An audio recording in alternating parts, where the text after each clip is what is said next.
video, I'm going to show you how you can train your own generative AI using the TinyGPT 124M model. Before we begin, quick reminder that I do a live stream every single day. Visit ojambo.com, go to the watch menu, then live sub menu. You can see the topics for today's tutorial and future post-dated tutorials. Also, if you join me in the live stream, you're free to ask any questions about programming and lifestyle topics. And as you can see here, you simply just go to the live stream, click here, and then you can watch, or you can watch it below. So in the live stream, obviously that's where you can post your requests. Also, be sure to subscribe, like, follow, and leave comments for more frequent content. With that said, let's continue the tutorial. Okay, so the TinyGPT is an open source model. It's a lightweight version of the GPT-2 and can be trained for a variety of tasks. So what I will do is I'll walk you through how to install it. It's the 124M, so it's a very, very small one. It's actually called Tiny. So the M stands for parameters. For example, usually we've been working with B, that's obviously a billion. M is also million. Hope that's simple enough. And we're going to do it in a Podman Compose container. Why use a container? So a container, this way you don't, one of the things I dislike about Python is that it's very easy to install things, especially with Py, but then when you install other dependencies, it's very difficult to remove them. But if you put everything inside a container, it makes it more reproducible, meaning that I can show you my YAML file, for example, for Podman Compose, and you will do the exact same thing, whether you're running something like, say, a Raspberry Pi, whether you're on Linux like I am on Fedora Linux, or you're on, say, Mac OS or Windows, you'll be able to replicate exactly what I'm doing, right down to the version number. So that's what makes it a pretty useful tool. So we're also going to train the model on a custom data set. We're going to create our own data set to make it even more, I guess, free and open source. And obviously we're going to use Podman Compose to containerize the environment for the training. And then finally we're going to train our model. So we're going to create all the necessary files. We're going to create a file which actually creates our data set. We're going to create the train for training and then to test it as well. And obviously we're going to create a Docker file. So you can follow, if you don't have Podman installed, you can, if you have Docker, you can, it's a drop-in replacement. So you can basically take all my commands, just replace Podman with Docker. The reason I like to use Podman is because Podman is rootless, meaning that you can run it as a regular user. The problem with Docker is sometimes it does need you to run things as a root user. But with Podman, you don't need to do that. That's why I prefer using Podman. And also its license is, it's not ambiguous. Okay, now with that said, you're going to need Podman, of course, Podman Compose. So Podman is a container management tool. As I said, it's an alternative to Docker. Podman Compose, that's one that manages multi-container applications. For example, what I mean by that is one container can have Python. The other container will have the large language model, and so forth and so forth. So that's why I prefer using Podman Compose. Now you can run everything with Podman, but keeping them in separate containers is actually a good idea. For example, you're also going to need to have Python 3.6 running for training and testing scripts. That's Python 3.6 or above, at least at the time of this recording. And then we're going to get the GPT-2 from Hugging Face. So you have to remember with Hugging Face, the truly free open source models, those one you can still download for free, but the other ones which kind of ambiguous are not quite free. Basically, how do you know if something's open source or not? If it puts restrictions on its use case and whatever, that's not open source. So that's why you do need to sign in to agree before you can download those. And of course, we're going to use our own custom data set. It's just JSON is just a text file. Okay, with that said, let's get started here. So in order not to waste too much time, I've already created this file. So I'm going to open up all these files and I'll show them to you. So we don't actually need this file, the custom data, because that's going to be created for us. So I'm going to open up all these files and I'll show you what they actually look like. I'll use the oops, let's close them up here. Is it open with? Yeah, we can open with. I want to open up with the text editor. There we go.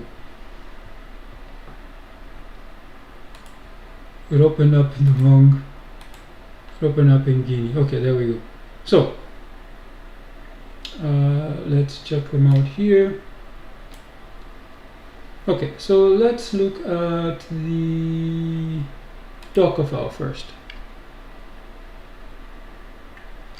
Okay, so here's the Docker file. As you can see, it's going to grab PyTouch, the latest version. So that's going to be a container. And then it's going to create a folder called /mount scripts. And then inside the container, of course. And then it's going to install, you see pipe, it's going to install the transformers, the torch version, accelerate, and datasets. These are all libraries or necessary dependencies. So as I said, if you try to install this, you have to use the pipe command. If you install this on your system, it's going to leave a lot of crap. There's no way to simply just remove them. Like there's no like uninstall and uninstalls the stuff you did. So that's why putting in a container is much easier. And I said you can easily replicate this. So of course, then what we'll do is I'm going to have my train Python file. It's going to put it into /mount scripts /train inside the container. Then it's going to take my test.py file and put it into the same /mount /scripts folder inside the container.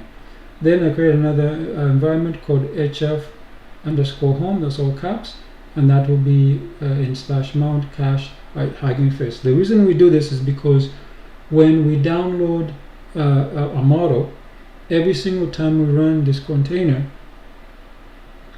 or the Podman Compose, it's going to try to download the model over and over again. Now it's only 124M, so I don't know how big that is. I think it's probably 500 megabytes or maybe smaller than that. The point, that's not the point. The point is that imagine if it was a very large model. You know, you don't want to be downloading it over and over and over again. So that's why we created this cache. So it's optional, but it's better to cache it, that way it doesn't download over and over again. And then finally, this command, Python 3, comma, then /mount scripts train.py. So train.py will train it. Okay, so then after that we have this, let's go to the Podman YAML file. And as you can see, I'm using version 3, but you can use version 3 or version 3.7 or 3.8. So you can see the services is TinyGPT -train and the build. So when you put the build, I just put a dot or period. What that will do is it will automatically grab the Docker file and other files relative to its path. Now, if it was somewhere else, you'd have to put the actual path, but I prefer this way because I always I like to keep things separated. So everything here is only for this particular build. And then the container name is TinyGPT _train _container, simple enough. The port, I use 8080 and map it to 8080 inside the container. That is because I rarely use port 8080. It's unless I'm running something like Composer or PHP.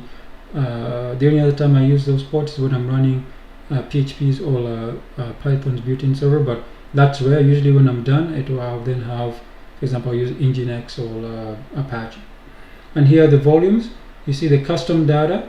The custom data will be obviously mounted in the /mount /data custom data text, and then the train py, same thing in the same /mount /scripts, and the which one is this one? This is the testing script will be mounted in /mount /scripts /test.py, and the cache, the .cache, will be /Hugging Face will be mounted in /mount /cache /Hugging Face. So what does this mean? This means that when I download, if I download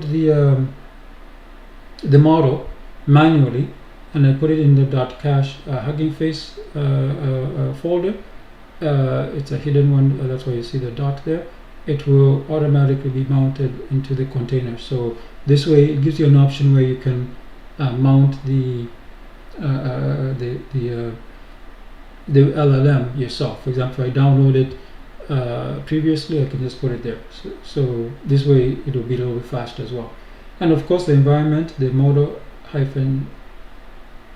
underscore name, all caps, because GPT-2. So as you can see, it's that's the actual name. Even though it's called TinyGPT, it's actually GP2-2, and that's the one that's 124M. And then the command for this is Python 3 space /mount/scripts/train.py. Of course, this overrides the one in the Docker file. The reason for that is because I don't always need it to be running, and that's because I just need to be trained once, and then after that I can run my own tests. Or if I have different tests, I know it will be easy to explain much when we run this. So then I have this one, they create custom data sets. Let me zoom in here a little bit. So I just some randoms. Basically, I have some sample sentences, and then as you can see here, this is the method create data set. The file name will be custom underscore data.text, and you see the number of samples will be 100, and then we just use a with loop, open file name right as f, and then for in range num samples. Remember it was 100. The sentence is just random choice, so pick on this random choice sentence, and then it will basically just add it there, and it create, that's basically it. So we create 100 of them, and then it will create the custom underscore data.text file. That's literally it. Okay, so let's go to our test.py. So it uses transformers, imports it from GPT-2 LM head model, and also the GPT-2 tokenizer. And as you can see, it uses our cache folder. So this, I'll explain this in a second. So when it downloads the model, if the model already exists, it won't download it again. That's what this does. See the tokenizer from pre-trained cache, the cache underscore dir, that's the folder, and the model, it's the GP2 LM head model from pre-trained, the cache underscore there as well. The model dot eval, then the input text, the weather is great today. Then the input, it will say input, you get the input text, and this the return underscore centers the point. The outputs will generate input IDs, the max length will be 50, and they return the sequences. Then the generate text to decode the output, and using special tokens I set it to true. Skip special tokens, I set that to true. So just print the input and it will generate the text out there. So that's our test. And then for the training, as you can see, it's very similar to our test. Again, from transformers we get the head, tokenizer, and the trainer, and the training arguments, and then of course we need to load the data set. So the cache folder directory, you can see /mount/cache Hugging Face, and then tokenizer, again same thing with the model, and here the tokenizer .pad underscore token, we use the tokenizer.eos underscore token, and then after that we also want to create a log folder. This is very, very important. In case anything goes wrong, it's a good idea to see what happened in the logs. So you see, you can log into the logs folder in the container and find out what went wrong.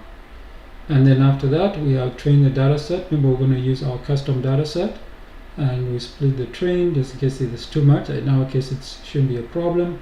And here we have our method to train the So basically, we take the examples, tokenize them, padding true, tokenization true, input IDs, encoding. This is very similar to the test. Then we clone it, and then we do the pad token ID minus 100. Just ignore the padding tokens and loss calculation, and encoding labels, and then we return the encoding. Then after that, the tokenized data sets with dataset map, and tokenize the function. in a batch. So in our case, we only have basically one file. So this is a little, I don't want to call it overkill. Obviously, this is just a beginner. You can obviously do as much as you want. So here's the training arguments. As you can see, I the cache there. That's the folder where our model is going to be. Remember, basic. So I hope I'm not confusing people. Basically, we have two models. We're going to have the base model, and then we're going to have the trained model. So once we download the model, that model is going to be cached, and then we want to, going forward, to use our trained models. Every time we can train it all the time. So hopefully that makes sense. So that's why if you see your file size or the amount of space being used is saying, hey, why is this increasing? That's why, because we're going to train our so we're going to have two models, the base model, and then we're going to have our trained model. Hope that makes sense. So that's why be careful if you're getting a very large model, because it's going to be more than double the size, because as soon as you train it, it's going to get a little bit bigger. Okay, so the number of training epochs is set to 1, the per device train batch size set to 8, the save steps is 10,000 or 10_00, logging directory, remember we created a login directory before, and logging steps I set that to 500, and save total limit I set it to 1. And you see the trainer, the model, obviously the arguments are training arguments, and the trained data set, the one, the tokenized data sets. And after that, it's just to train, and this should be very quickly. So we save the pre-trained into the cache folder, and tokenize also save it into the cache folder. Alright, and then after that, I believe that's all the files here. So I'm going to minimize this, and what I want to do is, the first thing I'm going to do when I run this is I'm going to run our okay, so let's open up the console here. I'm going to run the data set first to create the data set, just so that I do not forget anything. This should be pretty quick, thankfully. Okay, so the first thing you do is simply just type Python and then create data set. So let me show you what that would do here. Let me actually put it, where is the command? Oh, it's on top. There we go. So you can see here. So when I run this, you see it has created the data set. Now I'm going to open this up just to show you what it looks like. So it created 100 samples. You see, this is the 100 samples it did. You see, for example, the village was known for its peaceful atmosphere and beautiful flowers. At the edge of the village, a mysterious forest grew, etc., etc. See, it created all this. You can see there, just that's how they all are.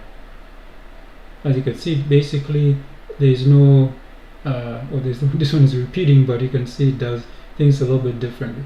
Okay, so let's minimize that. Now, with that said, so I've shown you. So what I'm going to do now is pretty simple. Is I'm going to what we're going to do now is I'm going to you see when I type Python here, some of you you should not have this, but if you have version 2 or Python 3, you need Python 3 for this. Sometimes you might have type Python 3 space create underscore dataset.py, but I only have Python 3. Okay, next thing is we're going to use Podman Compose. So Podman underscore compose up, then space 2 hyphens, and then build lowercase. So when we do that, as you can see, it's pulling the PyTorch from docker.io. And it should, in the cache, which I didn't show you, it should have already gotten the model. I'm actually going to check it out just while this is running. Let me check to make sure that it does have the cache. Let me see, it should be .cache. .cache. So I'll show you my cache folder. And what was it? Hugging Face. HHH. Yeah, Hugging Face. You see Hugging Face? See, it already has some of this. You see, it has some data sets from previously. So and you see the models are here, models hyphen GPT-2. So if we go in here, you can see these are the blobs. So I already downloaded the model before, so because it's in cache here, so it should be a little bit faster. Now, you see here it's .cache, it's in my home folder. Now you might be asking, why did I put it in the home folder? Why didn't I put it in the same relative to where the training is? The reason for that is because today in this tutorial I am training GPT-2, the TinyGPT. But in the future I might want to do a different model. It might have nothing to do with GPT-2, it might be another one. So I wanted a place where all of that data could go, all the models. So obviously most likely it's going to also be a Hugging Face one. So basically what we'll do is we'll put, we say models, and it'll put the cache, for example, let's say llama, it'll be, models hyphen llama, right? So that's why I did this. So this way, if I want to go back to this in the future, or if I want to use another one, it'll already be there for me. Now that's the reason. Now, of course, because I know this is the cache, I can obviously just zip it up and put it somewhere else on another server as well. But say it doesn't take too long because it's a very small model. So is this, okay, let me zoom out here. Is this 37 gigs? That doesn't make any sense. Let's see here. Oh, 3.4. I thought it was 37. Okay, so it's 3.4 gigs. So it's gonna be it needs to go about another gig. Am I right? Okay, about 1.6 gigs it has to go. So while that's running,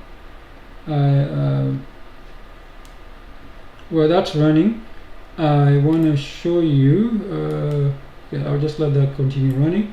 So let's go back to the article and finish. While this is running. So so the first thing as we did is we prepared our custom data set, and I showed that to you. It's basically a collection of text files, but we're just going to create one text file with 100 samples.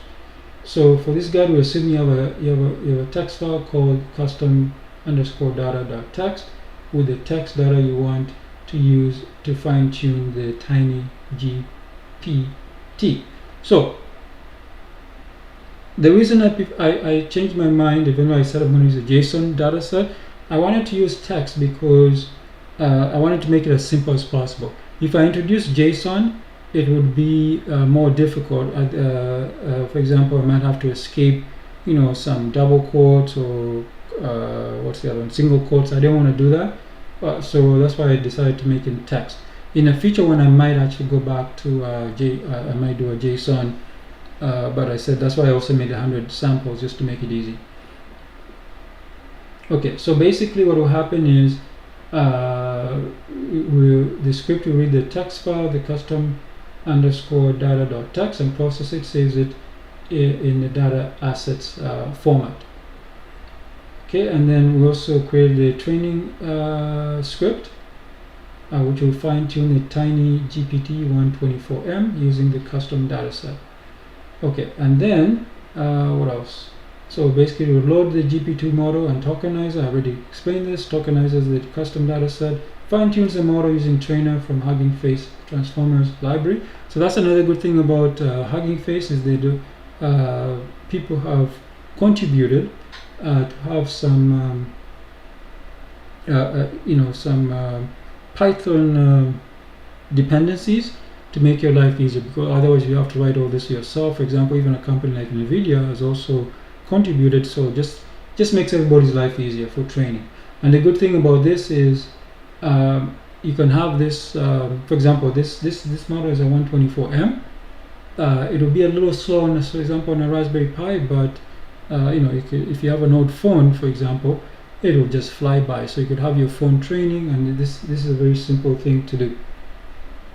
I'll show you the training part later. So you could have this on your workstation or remotely, and just have the Raspberry Pi do the training and keeping all that data sets. Pretty impressive. And even if you have a Raspberry Pi, so it'll be a little bit slow, who cares? It's like it does. I can see here it is now on top, step 2 of 7 of the the Docker file, and it's running step 3. This one is going to take a while as well because it has to install the transformers, which is actually a pretty big data set as well. Okay, so then we'll save, as I said there, we'll save the fine-tune model to the /mount/models as TinyGPT hyphen fine-tuned, and then we can run our testing script. So I didn't want to make this too complicated, so I did have code where you run you could run the test before the training and after the training. The reason I removed that was because it was really complex, because it basically has to run, and sometimes it wants to reinstall transformers and stuff, and I was like, let's just skip that part, because we're going to have our own custom data set, so we know it will be running pretty well. So as you can see here, you see now it's actually doing the training samples, and you can see the reason it went much faster is because I guess I do have those dependencies installed somewhere when I ran this the first time. As you can see now, it finished training the 100 sample sets. Let me actually zoom out here a little bit. What's going on? So you can actually read it a little bit better. You see it says generating training split 100 samples 00. Then you see the examples, and then you see it says 0%, and then it finished at 100%. So 100 out of 100, and you can see the examples it created. And then you can ignore this one. It's not it's unrecognized. Everything is fine. You see it's 100 out of 100, and you can see the training. It's finished. It's training samples. Train underscore samples per second 1.9.26, and then you can see training steps per second 0.25. So you can say, oh, that's very slow. You have to remember, I'm not using the GPU, so I'm saying this can run it on a low-end device, because I said or device that is a GPU, and it can also run, for example, on an old laptop to use less power. Obviously, a laptop uses more power than, say, a Raspberry Pi, but you get my point. So what I'm trying to say is that the training is complete. See, it says model and tokenizer saved in the cache directory. So let's go back to that cache directory. As you can see here, so the model is obviously saved in here. And to prove it to you, for example, if I right-click this and I go to properties, I should have put this here. So I guess I have to close it first. So when I right-click this, bear in mind today's date. So obviously that the folder was created. Okay, that doesn't. Did it? Oh, I should have used the command line. I guess I should have used the command line. I don't know where it's saved. Is it the datasets? Okay, there we go. See, modified. So I guess it didn't touch the. Oh yeah. I misspoke. I remember I told you that if it's already downloaded the model, it won't touch it. So that's why it was a little bit fast. So obviously the one it did was the dataset, because the datasets obviously changed by random. So you can see here today's date, and the last time I did this was days ago. Okay, so that's what I wanted to show you. So now we're going to run our test here, test.py. All right, so in order to run our test.py, I'm gonna, you see, once once everything finished, it says training complete, model and tokenizer saved to cache directory. Okay, fair enough. Now when you get back after that, you see I'm running Linux obviously in the command, and when I get this greater than sign, it tells me that everything is finished and I can type again. So what I'm going to type is Podman Compose run TinyGPT train and I'll type Python 3.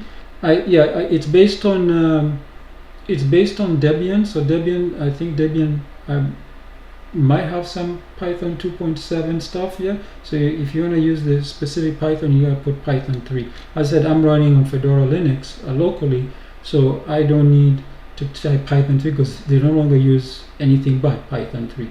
But Debian might, or some other Linux or other operating system must be used. Hopefully they don't, but they might still use some older ones. Anyway, so after that I type, so one more time, Podman-Compose space run space TinyGPT-train space Python 3 space / mnt for mount, and then scripts / test.py, because remember our test.py was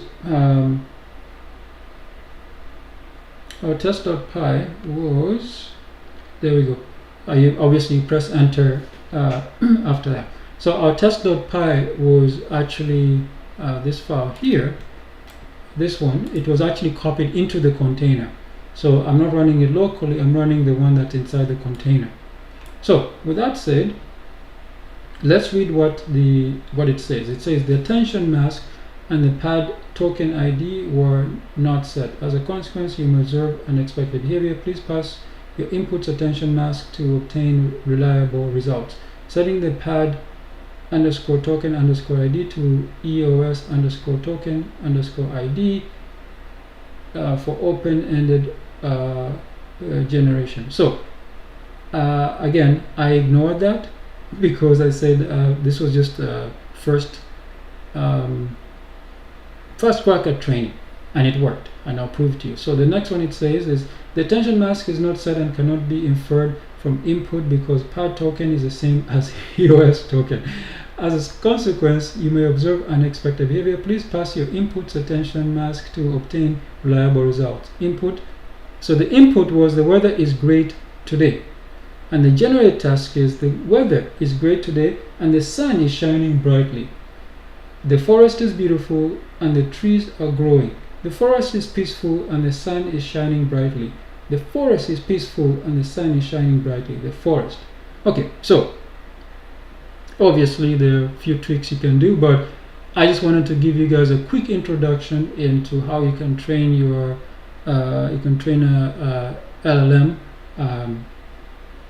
simply. So what I do intend to do in the future is I will take something like this, most likely this one or a coding one, and then I can train it to be able to answer. You know how I always ask it the same 5 questions, like who's the mayor of Toronto, those type of questions. So what I do hope to do is I hope to train this maybe this AI or a different one, and you'll be able to answer the questions that I ask it. So I know it's going to fail because the one is way too small. It doesn't have those answers. This is not a coding one, but I'm just going to give you an example of how you can get it up and running pretty quickly. Obviously, what I also want to do is not just to output an answer like this, but maybe put it in a web browser so that the answer it gives will be like nicely, maybe do like a markdown type thing as well. So anyways, that's the end of the coding part of the tutorial.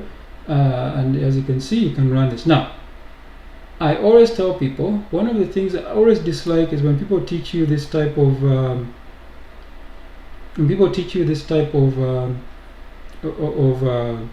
tutorials, they don't tell you how to remove everything you've done.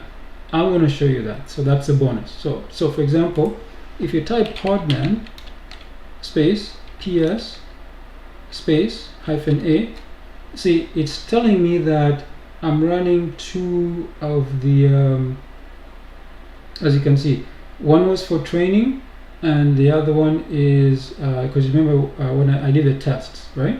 So it's running 2 of them right here. So I want to close both of them, so the easiest way to do that is just type Podman -compose, then done. You see, now if I type that command again, you see they have stopped. However, if I type Podman images, you see it has these images. You see it has PyTorch, Python, and the TinyGPT train. So, and you see how big that is, 8.1 gigs. Remember I told you it's going to double. If you remember when it was downloading, it said it was about, if I remember correctly, it was I think 3 point something gigs or something like that. And you see how big it became, because I said it's going to double, because essentially we have two models. One is the base model, and one is our one where we actually do the training. So that's why you see how big that is. Now, obviously, if you have space, you can leave them, but I'm not going to touch this for a while. So I'm going to show you how to actually remove it. So there's a couple ways. You can obviously do it manually. So another thing also is there's also Podman volume ls. Oh, this one you didn't have. So you can remove this as well. So it's very simple. You just type Podman and then space RMI. RMI means remove image. And then obviously you can grab the image ID, you put it there, that will remove it. You can also remove all of them. So I'm going to remove everything, and I'll show you how to do that. How big is this one? Ghost. Actually, I think I'm doing Ghost tomorrow, so I'm going to leave Ghost. So I'll remove this all tomorrow. I'm going to leave it for now. So basically, if I want to remove everything, I just type Podman space system prune -a, and then it will say, are you sure you want to continue? So I want to say no for now, but I'll do that in tomorrow's tutorial. I believe it's tomorrow's tutorial. Yes, so with that said, let's finish up this tutorial. Let's go back to the article. As you can see, I have all the code snippets, everything here for you guys. You see the Python, it's expand to get all the Python stuff, and you see the Docker file and the YAML file here. Here you see I actually put 3.8. As I said, the one I actually used was 3, so I said that won't make much of a difference. And you can see here how to build, and that's it. And here the screenshots, as you can see, very similar to what we did today. And this is the live stream. So as you can see, I'm doing this actual live. All right, now, so for example, if you have your own data set, you can ask it something like the future of AI is, and then it will say uncertain. So, or whatever answer you want when you're training it. So you can train it in anything you want. I said this is just a basic one where it builds on, elaborates on something you ask it. Okay, so in conclusion, in this guide, we walked through the process of training TinyGPT 124M LLM using Podman Compose containers. We created a custom data set, written the necessary training and testing scripts, and containerized the entire workflow. You now have a trained TinyGPT model that you can use for various NLP tasks. Before I continue here, I want to let you know that you can continue, you can have different data sets. So it's going to keep that and just keep on growing as well. So as I showed you, hopefully you guys enjoyed this. If you're interested in learning more about Python, check out my book, Learning Python, which is available on Amazon. Links are in the description, or you get my online course, Learning Python, on ojamboshop.com. Links are also in the description. I also offer one-on-one online Python tutorials that can help install, train, and migrate TinyGPT or any other LLMs. You can contact me on ojambo.com/contact, or go to ojamboservices.com/contact. Okay, with that said, I do a live stream every single day. It's usually about 2 p.m. Eastern. Just go to ojambo.com, check the watch menu, live menu for details. And also be sure to subscribe, like, follow, and leave comments for more frequent content. I want to thank everybody who subscribed so far last month and this month. Keep it up. It motivates me to keep on making tutorials like this. So if you guys do enjoy this type of tutorials, let me know. I can actually keep on training this one or train another one. So let me know. I wasn't too sure about this tutorial because I wanted to make it as simple as possible, so I think doing a container is actually the simplest way, and once you get it running like I did, so we did this in live, which is pretty amazing if you look at the time. Okay, with that said, I'm checking the live chat to see if there's any chat requests. I don't see any, so I'm going to stop this live stream and wish you guys a great day. and I'll see you guys tomorrow. Bye now.